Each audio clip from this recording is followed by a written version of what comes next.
Today we'll pick up from last class with monetary policy, and then we'll move on to market failure, which is super sweet.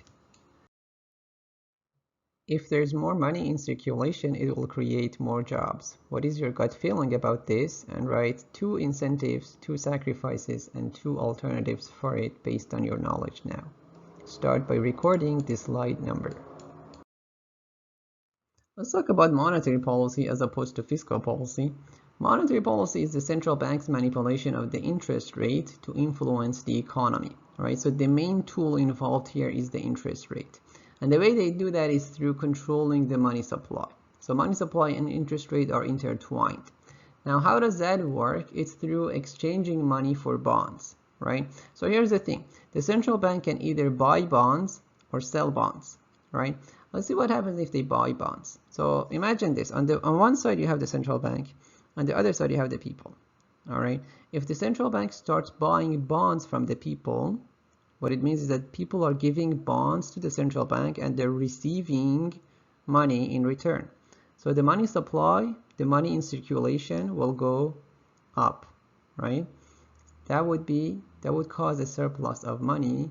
And whenever there is a surplus of anything, its value goes down, right? So in this case, we're talking about the value of money or the price of money, which is the same as opportunity cost of holding money, and that is the interest rate, right? So the interest rate would go down. That's how they would work. The opposite is if the central bank sells bonds. So if they're selling bonds to the people, the central bank is collecting the money that is in the hands of people. So the money supply would go down. It's going to create a shortage of money. That would make the value of money go up, and that would be the interest rate going up. All right, so that's how it works. One note here, which is super important, is remember whenever we are talking about interest rate, we are talking about the cost of borrowing. So the way the interest rate affects the economy is through the incentive to borrow, right? So that's an important term. The government bonds, if you're wondering what they are, they're simply the government debt. Okay, so when you buy government bond, you're buying the government debt, right? So the Canada savings bonds. And in the US, they're called treasury bills. So if you see in the news that they talk about treasury bills, that's the same as the Canada savings bonds. All right, so pause here, write a 1-sentence summary in your own words and some notes. So let's see how monetary policy works. The interest rate, again, is the cost of borrowing. It is what the borrowers would have to pay on their loans, right? So again, you have to think about the incentives involved here. If the central bank lowers the interest rate, you have to think about what happens to the level of borrowing, and as a result of that, what happens to the level of spending. These arrows show sequence, right? So when you take your notes, you have to put an arrow either up or down for each of these. As a result of that, what's going to happen to GDP? All right, just a tip here, all of these are demand side shifters. So if you want to do a graph, which you should be able to do a graph, you would shift the aggregate demand curve. Okay, this type of policy is called expansionary monetary policy. Okay, and it is used to combat unemployment. Very similar to expansionary fiscal policy. If the central bank raises the interest rate instead of lowering it, then what happens to borrowing and spending and GDP? So that would be the opposite. Again, when you take your notes, make sure you have the arrows. That would be called contractionary monetary policy, and that would be to combat inflation. All right, but that is only in the short run. Okay, so monetary policy is just a pacifier, just like the fiscal policy actually, and it only works, it has any effect that it has is only in the short run. In the long run, it doesn't have any effect. The only effect that it has is on nominal things, such as the price. Okay, so if you print money, it doesn't affect GDP in the long run, but it will only cause inflation. And think about it, there is no shortcut out of it. It's not just you print money and magically the economy is gonna boom. What happens is that if printing money, we just make the money useless and just valueless. But it's very empowering to know this, because then we know the solution to inflation. If you know that printing money causes inflation, then the solution is just stop printing money. As simple as that. Canada's monetary policy, therefore, is an inflation target of 2% per year, right? So because we realized that monetary policy is very good for controlling inflation, that's what we use it for, all right? And it's been quite effective. Pause here, write down the slide number and some notes. Wow, that was cool. All right, this is a super important slide and a test question. You may need to refer to your notes if you don't remember anything, so don't rush yourself here and you will have to do a graph for yourself. But let me just explain to you the main gist of it. If the central bank lowers the interest rate, you have to think about the incentives of the households and the firms, right? Remember, they're borrowers, the households for durable goods and firms for investment. What's going to happen to their incentive to borrow, and as a result of that, what happens to consumption and investment? So you should be able to put an arrow up or down in those blanks. And here we are talking about the AE formula, so you would write your aggregate expenditure formula. You have to identify what happens to C&I, and as a result of that, what happens to aggregate expenditure. Okay, so you should be able to fill in the blanks there, and where the aggregate demand shifts, either right or left. You can keep it short. And if you do it properly, you would see that the GDP would go up and the price would go up, right? So when you do this, also do a graph for yourself and try to make the graph large because it's going to be a little bit messy later. You're going to see that the aggregate demand shifts in a way that would make the GDP go up and the prices go up, all right? That is the short-term effect. That's what happens in the short run. So SR stands for short run. What's going to happen in the long run? Well, if the GDP is higher, this is going to be important. You have to focus on what this means. GDP is the level of production, right? So higher GDP means more demand for workers. We are producing more bread. If you're producing more bread, you need more dough. So the demand for dough goes up. There's going to be a shortage of dough. There's going to be a shortage of labor. And whenever there is a shortage of anything, its price goes up, right? So you should be able to do that. So that's I just blew up this blank for you as when you take your notes. So the employers cannot hire as many workers as before because these workers are more expensive. Now what's going to happen? Well, the production of bread is going to diminish. So you should be able to fill in those blanks and you should be able to predict the shift of the aggregate supply. All right, so in the same diagram that you did the short run, now you can do the long run and see what happens. The effect is that the GDP goes up first and then it goes down, right? So what happens is that it just cancels out, all right? So the GDP falls back to its original level, but the prices will be higher, right? So you notice that the price is going up first in the short run, and then it goes up again in the long run, okay? So that reinforces those two will reinforce each other, okay? There is a very famous quote by Milton Friedman: inflation is always and everywhere a monetary phenomenon. This is a super important quote. It's an amazing observation. It's really a discovery which saved us, which saved all of the industrialized countries from inflation. And any country that wants can be saved from inflation as long as they realize the cause of it.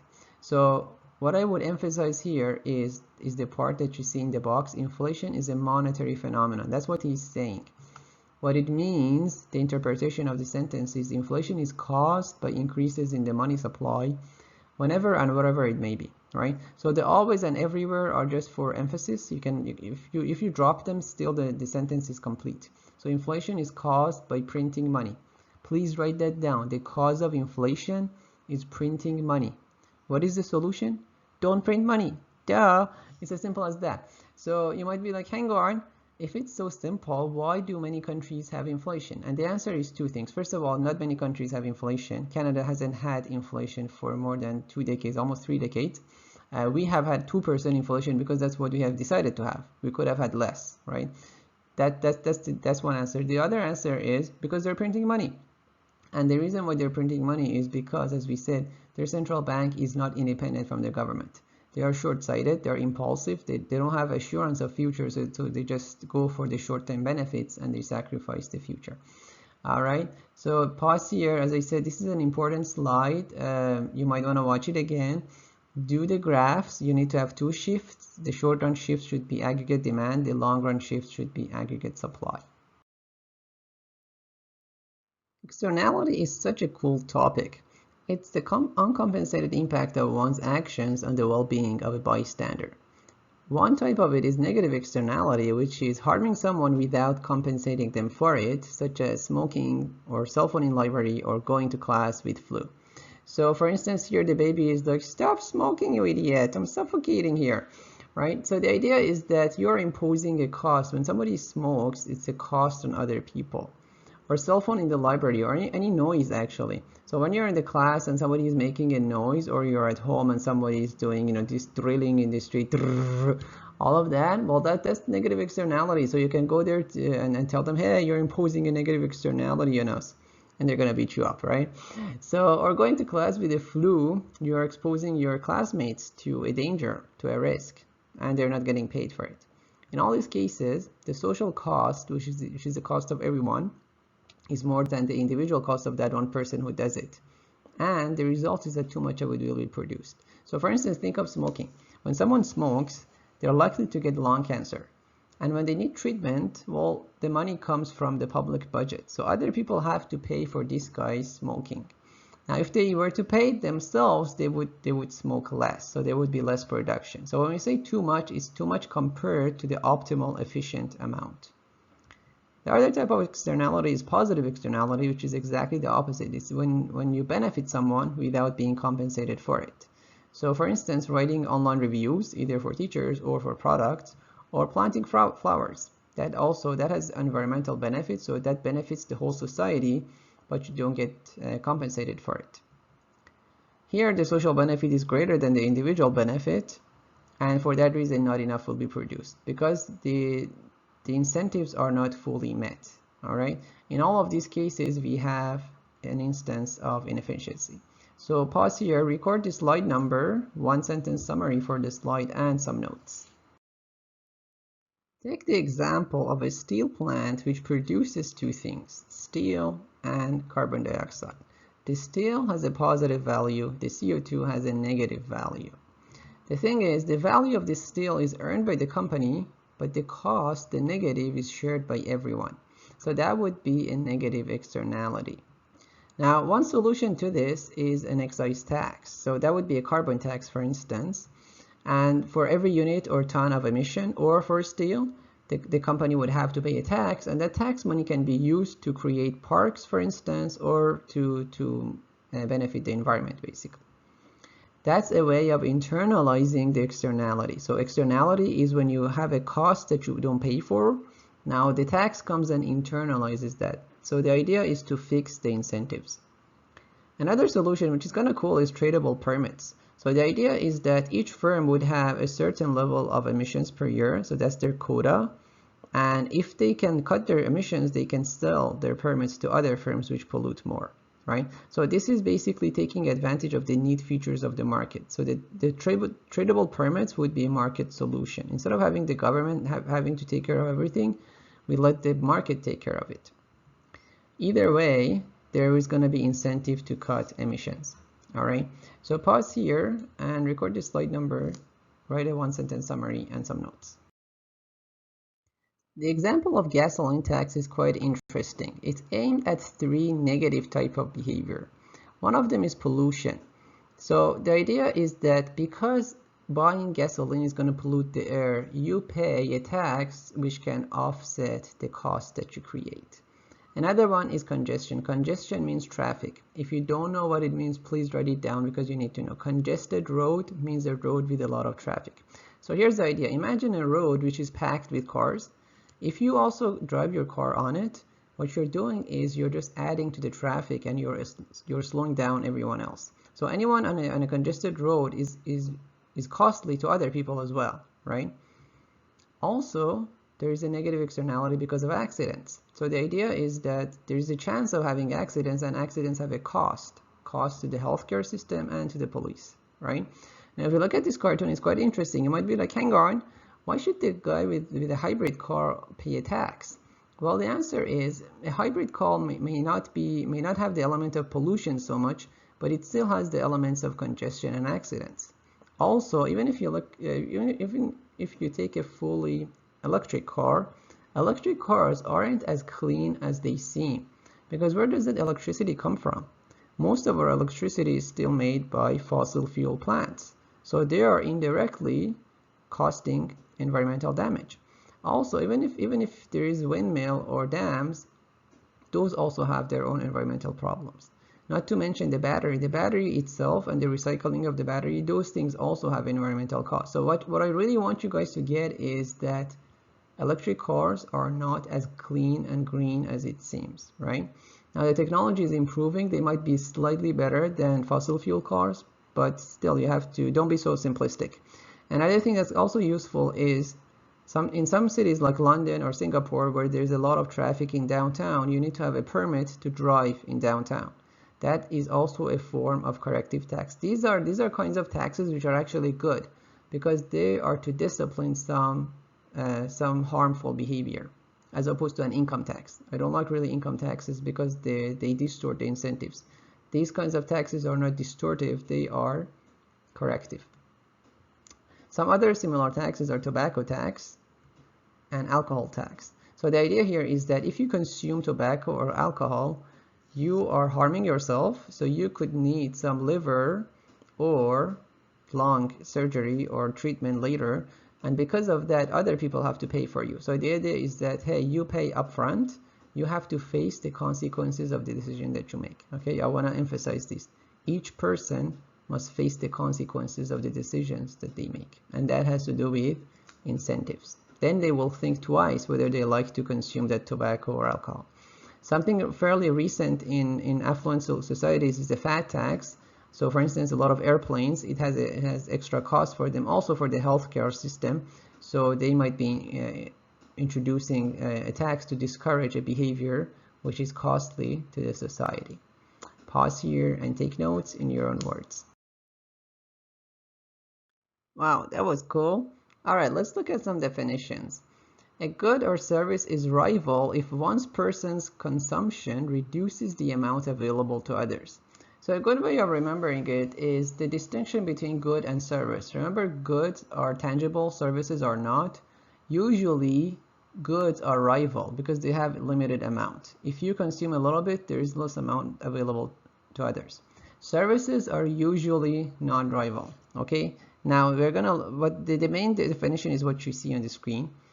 Another thing is excludability. Something is excludable if the owner can prevent others from using it, right? If it can effectively be restrained from other people. So we're gonna have a nice colorful table. Most of the things that you know and you consume would be in the very first box, and that would be private goods. Okay, so those are rival and excludable. Non-rival and excludable are called club goods. Non-excludable and rival would be common resources. Sometimes they're called common pool or common property resources. And non-rival, non-excludable are called public goods or collective goods. So some examples to clarify. For private goods, you can have food and clothes. Your food belongs to you. It's a private property. Your clothes belongs to you. When you wear some clothes or you eat some food, there's less available to others. Club goods would be something like Netflix or concert. Or you can think of a golf club. That's where the name comes from. This is where you can have a lot of people watching without reducing from others. The service being provided here is light, right? So the light in the concert or the light in the Netflix show, that light doesn't reduce if you watch it, right? So it's shining on everyone. Common resources could be fish in the ocean or trees in the forest. So there's a limited amount available, but anyone can go and chop down a tree or fish in the ocean. This is without the government permit requirements, okay? So the nature of itself.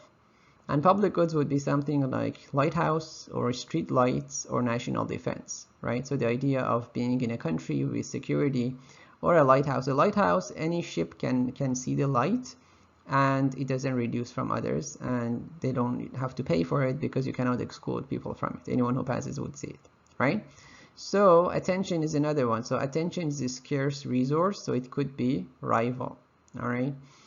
Now here's your example. You have to, wow, that's cool. Think of these 4 types of roads. Remember, again, congested means with traffic, and toll road means you have to pay for it. So there are some toll roads in Canada. There are a lot of them in the US. So you have to place them in the right box. And your tip is each of them would go into one box. So pause here, record the slide number, do a little table for yourself. Make sure you write down some definition and try to use your own words. Don't simply copy paste. Write also some examples for yourself and place the 4 items into the table. So the free rider is a very interesting term. It's someone who writes for free, basically someone who receives something without contributing or paying for it. So a very literal example is someone who in the metro just jumps over the gates and gets on the metro. But also, let's say you're doing a team project at school and you have someone in the team, you usually get one of those, right, who doesn't do anything and they just get the grade for everyone, right? So that would be a free rider. So that would be an incentive to use a good or service without paying for it. And that is a problem with common resources, where you get depletion due to overuse, right? So that's called the tragedy of the commons. So for instance, overfishing is a good example where the fish is available and people just fish so much that it depletes. So the incentive is that if I don't fish, the other guy is gonna get it. So let me go first. And the other guy thinks the same thing. And that's why they end up depleting the whole thing. That's why we also get clear cutting of forests and also the extinction of, let's say, the buffalo, because it's a limited resource and everybody has incentive to rush to it before the other guy comes. That's called the tragedy. The problem with public goods is that no one has incentive to provide it because they can't make profit off of it, right?